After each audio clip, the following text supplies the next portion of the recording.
Welcome back again.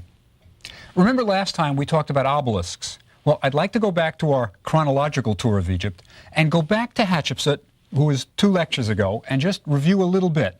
Because today we're going to talk about Thutmose III, her nephew's stepson, and we've got to remember some important facts about Hatshepsut. You'll remember that she was the daughter of a king, she was the wife of a king, and then ruled in place of her stepson. For about 22 years she was ruling. But the curious thing about Hatshepsut, the unique thing, is that she didn't rule as queen. After a few years, she changed her titles and called herself king. So she was King Hatshepsut. She wore the false beard of a pharaoh, wore the kilt of a pharaoh, right? But she wasn't claiming she was a man. She was clearly a woman, but she was king of Egypt. Now, you'll also remember that we talked about how do you become king. And you became king by marrying the right woman. Not in terms of romance, but the right woman in terms of having royal blood in her veins. Well, Thutmose III becomes the next king. He's her nephew, and even her stepson also. But how did he become king? Well, remember Hatshepsut had a daughter. Many, many Egyptologists believe that the way Thutmose III became king, complete king, full king, justified king, was he was married to Hatshepsut's daughter. Now, the daughter dies at an early age, leaving Thutmose III as a young kid, a widower. But many people believe he must have been married to the daughter so he could really assume kingship. It could be. We don't have any records of such a marriage, though. But we certainly know for sure he is considered king at a very early age. His aunt, Hatshepsut, rules in his place. She is the regent. And then she declares herself king also. And we don't hear a word about Thutmose III for years. Right? We don't even know where he was. Now, one of the theories, as we heard, was that Hatshepsut kind of pushes him aside, practically keeps him in jail, just keeps him out of the way so she can rule. Finally, when she dies, he comes out. But I think a more plausible theory, when we look at his behavior today, when we look at Thutmose III's behavior, a more plausible theory is that he's off training with the military. He's a teenager growing up. He's doing, playing with boys' toys. He is going with the army, training to be a military man. Because when he becomes pharaoh by himself, he is going to be the greatest military pharaoh Egypt has ever seen. And they've had some good ones. Now, let me say something about warfare in ancient Egypt. It was big business. It wasn't intended as defense. No. Egyptians did not want peace. Peace was not a virtue. What you were supposed to do as a pharaoh was take your army, march out, conquer foreign territories, take everything that wasn't nailed down, and bring it back. And that's the purpose of an army. Now, in the New Kingdom, where we are now, especially in the 18th dynasty, a standing army becomes big business. Big business. And let me describe a little bit of this big business to you. First, of course, we know the reason Egypt could afford a standing army is the Nile's abundance. They could grow more food than they needed and feed an army. They could also feed the priesthood, and that's why you get loads of priests in Egypt. But the army could be fed. Now, what kind of equipment do you need for an army? Well, there was always this sort of arms race. Everybody wants the big thing, the big stick. And in Egypt, they picked it up from the Hyksos. It was the chariot, the horse-drawn chariot.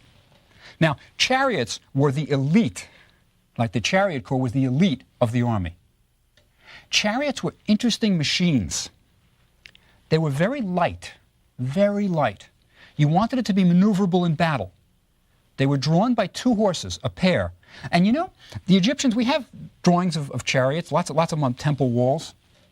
Usually today, everybody has matched pairs. When you have a team of horses, the colors are right. They're either both black, both white, both gray. Egyptians never cared about that. In a sense, they weren't horse people right from the beginning, so they didn't care about things like that because they picked it up from the Hyksos. The Hyksos are the ones who bring in the first horse. So the chariot is pulled by 2 horses, and it's really light, so you can maneuver in battle. Chariots were made of 3 different kinds of wood.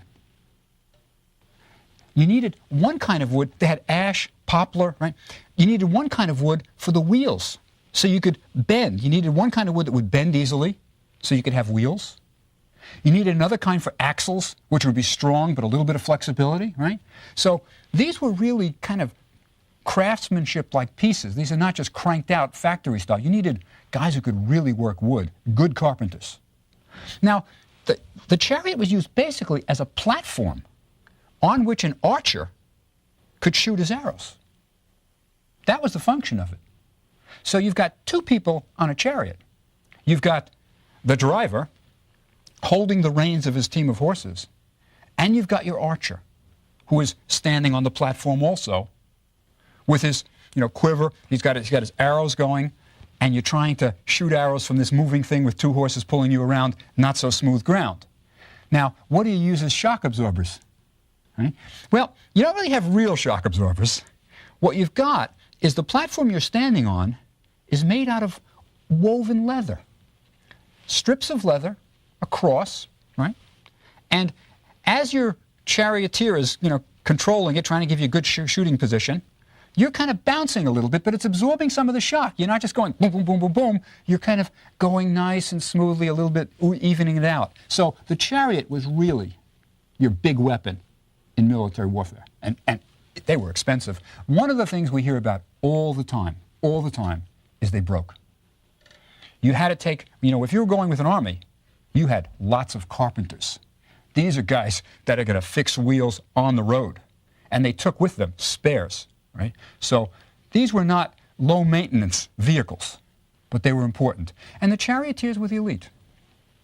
But they weren't the largest body of the army. That was the infantry.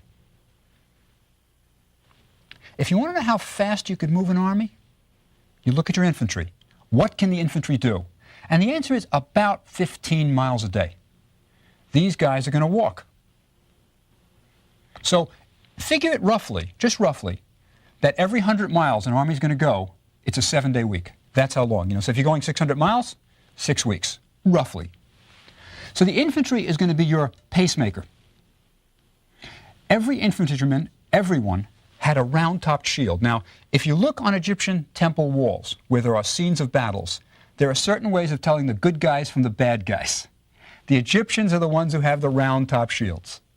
Other guys have different shaped shields, but our guys have the round-top shields. Right? Good to know. Also, by the way, when they camped, when they finally settled for the night, they would take these round-top shields and they'd stick them in the ground, forming like a picket fence all around their encampment.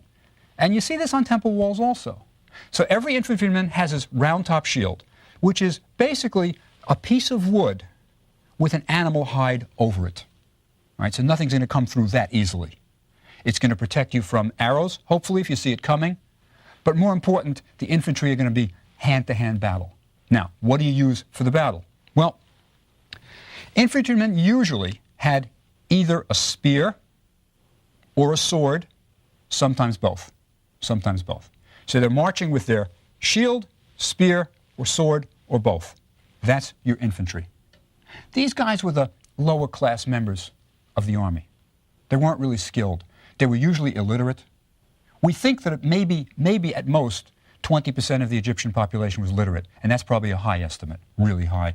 But certainly your infantry guys, no, they weren't literate. Then you had one other fairly elite corps, the archers, because these were guys who really had to practice a lot. And the archers were considered special, right? And they marched with the infantry. So we've got an army made up basically of chariots, infantry, archery. Right? That's medieval warfare. And always remember, the king is not the great general who's standing back and calling the shots. He is right up at the front, in a chariot, leading the charge with his men. That's what he's expected to do. That was warfare in the ancient world. When you killed somebody, you usually killed them face to face. None of these distance weapons. The archers maybe didn't see the guy. No, they usually did. They would see him. But this was real hand-to-hand, brutal stuff. Right? Now, our man Thutmose III, greatest military pharaoh of all time. He must have been training with the military while Hatshepsut ruled. Must have. As soon as he takes over on his own, and there are two ways you can date his reign, by the way. When his father dies, because he's sort of king, or when he takes over on his own after Hatshepsut dies. So remember, Hatshepsut is sort of calling the shots. For 22 years, Thutmose is waiting. And now, in the second year of his reign, by himself, right, year 2, he marches out with the army. And he's going to a place called Megiddo. It's in an area that we call Syro-Palestine, Syria and Palestine, in the north.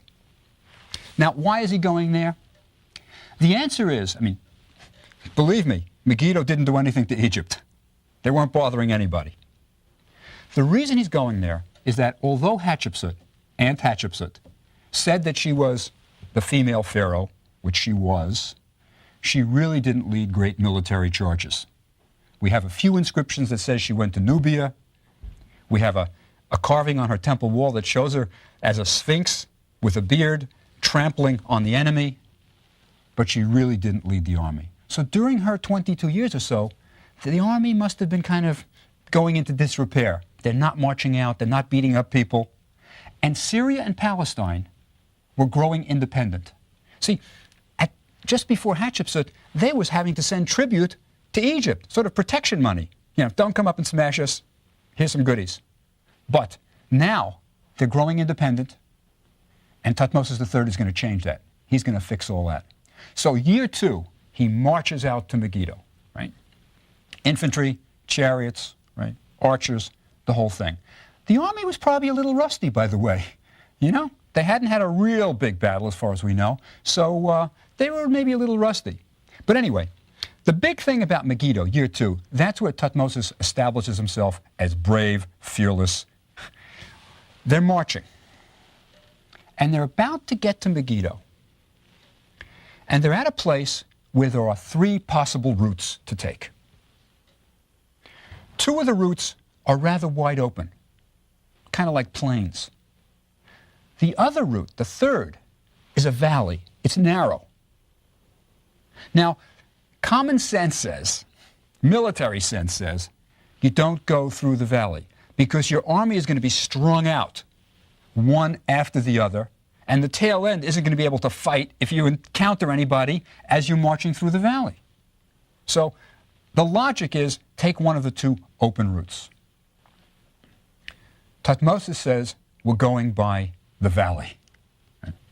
Now his generals talk to him, and they say, Majesty, if we go, and as the phrase is, man behind man, horse behind horse, meaning single file, if we go single file, we can get annihilated. Now, Thutmose says, are you afraid? He says, I'm the falcon. I'm the pharaoh. I won't put you at danger, but I will go. If any of my men want to follow, follow me. Now, how do we know he said this? Well, we've got accounts on temple walls by military scribes whose job it was to sort of write what happens. We don't know how accurate it is, but we do have accounts of this battle. And the men say, no, we will follow our pharaoh. So there's little doubt that they really did take this dumb route, the valley route. What happens? Well, the army at Megiddo figured they were going to take one of the other 2 routes, and Thutmose's army surprises them, totally takes them off guard, and wipes them out.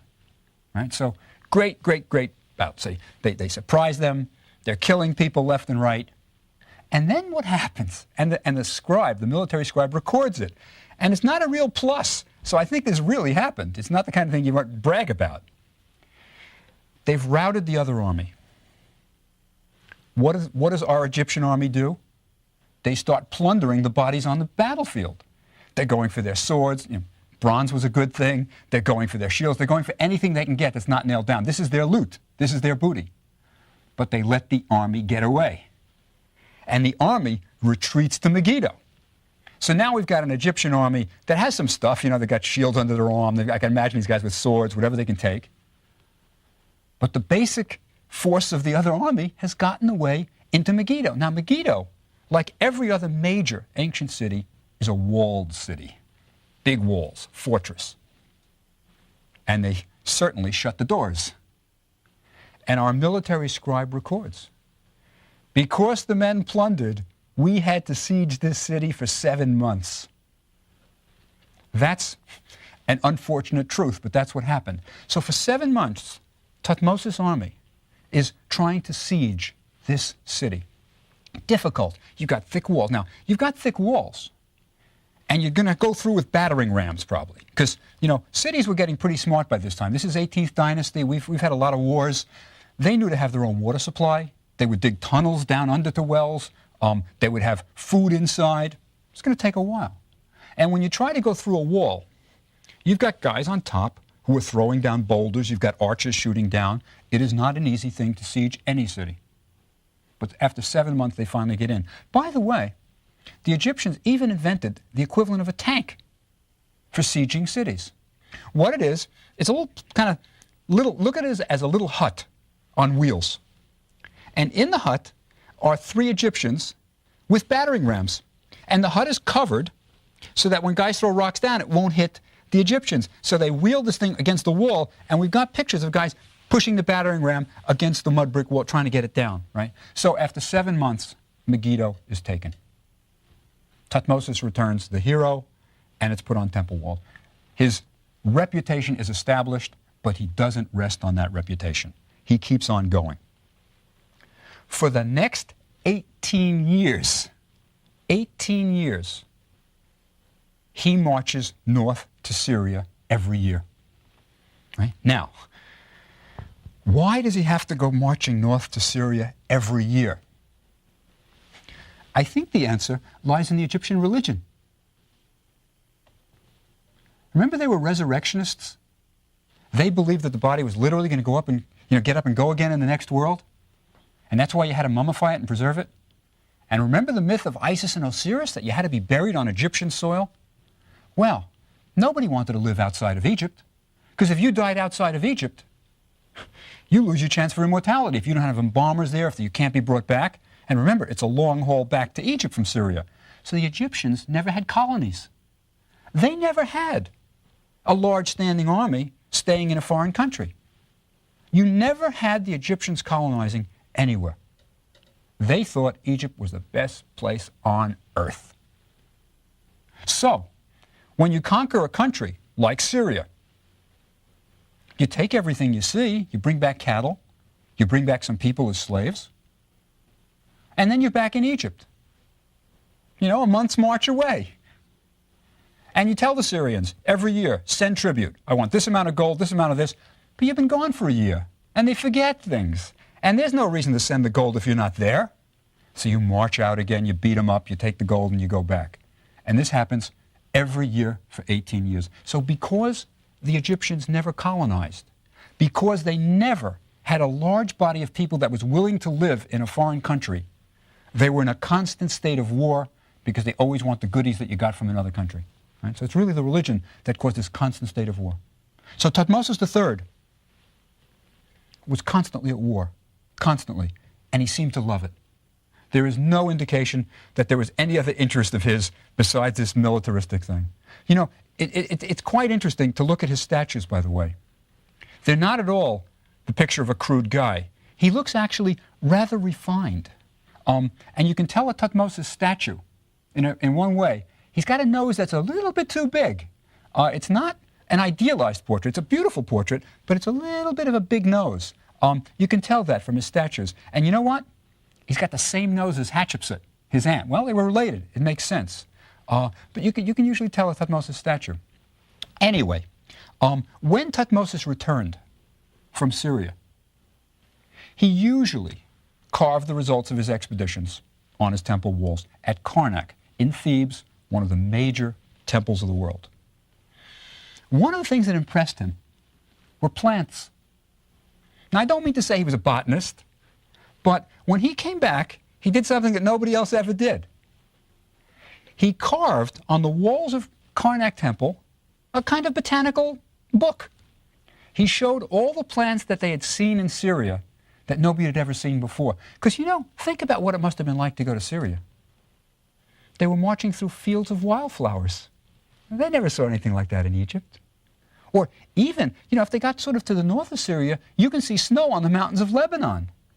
This was the kind of adventure, guys came back from and talked about forever. And then Thutmose comes back and he carves flowers on the walls of his temple. And I'll tell you something, I'm from New York, from the city. I know nothing about plants. But when I talk to the botanists, and they look at these things and I say, what does this look like? Almost all of them say, they're not very good drawings. They're not very good carvings. They say, they're trying to remember what they saw, but this plant couldn't flower, this plant isn't this. So they're not very good, but they were at least trying to say, look, we saw some interesting stuff. And it shows, I think, that Thutmose had an inquisitive mind. He wasn't just just military, but that's what he loved to do. He builds a couple of small temples at Karnak, nothing spectacular, not like his aunts at Deir el-Bahari, nothing like that. But the one thing that happens late in his reign that I sort of regret is that late in his reign, he decides to erase his aunt's name, Hatshepsut's name, from all the records. Late in his reign, not because of malice, but rather Egypt had the sense that we shouldn't record that we had a female who was our king. So Hatshepsut's name is erased from the various temples where it appeared. Now, Thutmose had many wives. Many wives. He probably, I say probably because there's no marriage record, probably married Hatshepsut's daughter, who dies as a teenager. But at least he was established as king, and now he can marry anyone he wants. And in this century, in the early part of this century, modern tomb robbers in Egypt found the tomb of 3 of Thutmose's ladies of the harem, probably women he may have married, they may have been concubines.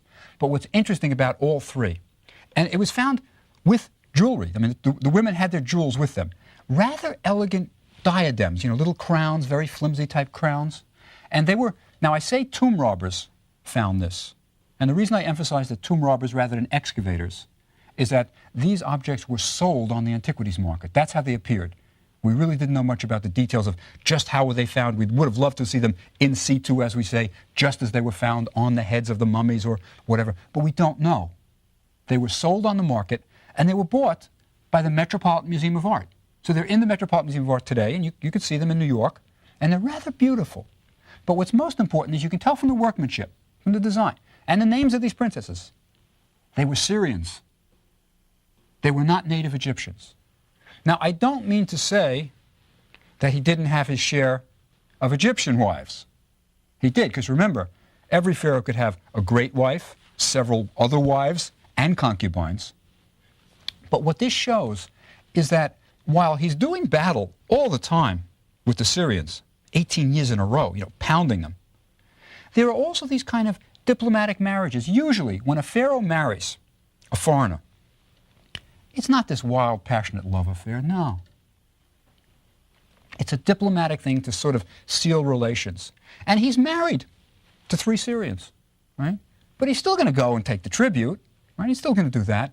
But there's a sense that this was established order. It was kind of, it's okay. Now, eventually, like all good men, Thutmose dies. And his tomb is rather unusual. Now remember that Grandpa Thutmose I, right? Thutmose I had the first tomb in the Valley of the Kings, right? The second tomb in the Valley of the Kings is probably Thutmose II. The third tomb in the Valley of the Kings is Hatshepsut, because she's ruling as king, wants her own tomb.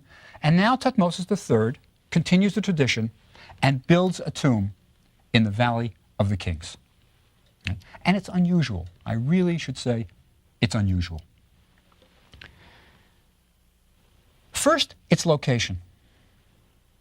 Now, I think at this point, like the 4th or so tomb in the Valley of the King, people are clearly aware that the kings are buried in this desolate place on the west bank of the Nile. And Thutmose must have been worried about robbery.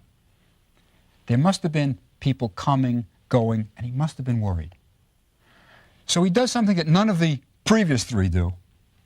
He has his tomb carved in the valley. It's in the valley.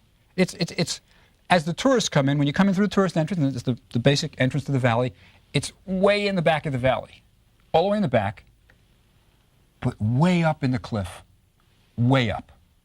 It is not dug into the bedrock immediately, not carved into the cliff and then down. it's 100 feet up, at least. I think he's trying to put it in a place that nobody's going to see it or go to. Now, what probably, the construction technique for this tomb, I think, and I think most architects would agree, it's the architecture people who really know about this stuff. Steps are cut in the cliff so the workmen can get up there and start carving. And by the way, when you cut a tomb, let me tell you how to make your own tomb in case you ever want to make a tomb. If you cut a tomb, you always start from the top to the bottom, never bottom up, never chiseling from the bottom to the top.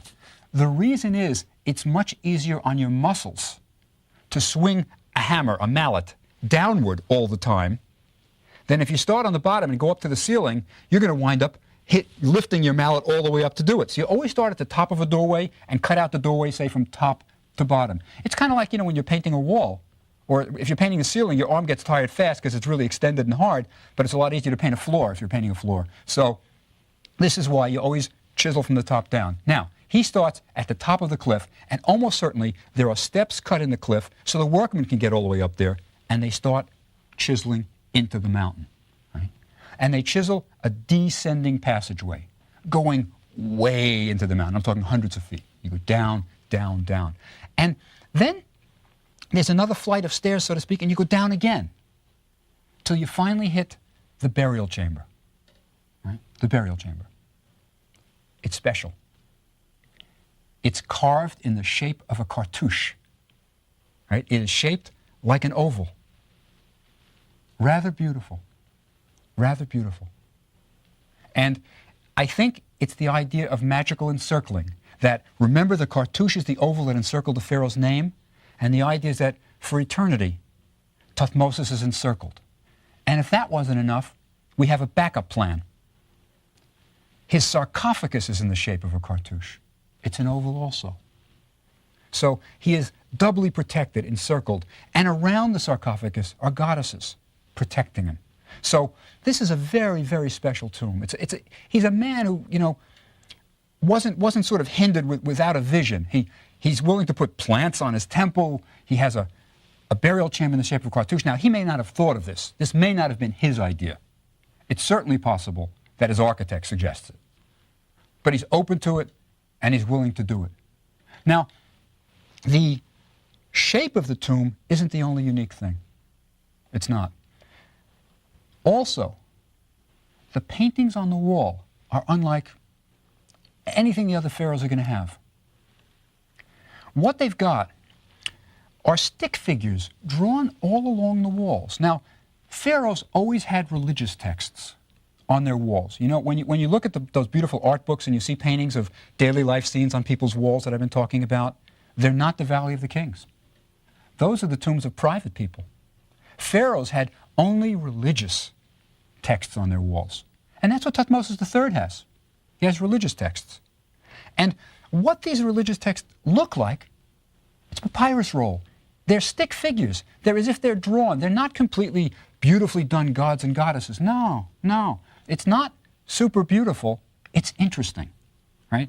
What I think he's done is, in a sense, had his Book of the Dead, this guidebook to the next world, drawn on his tomb walls.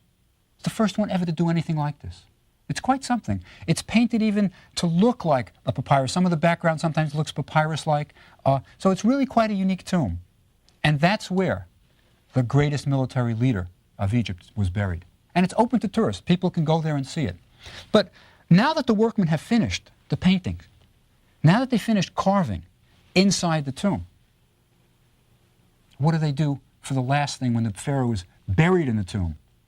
They carve away the steps that let them get into the tomb.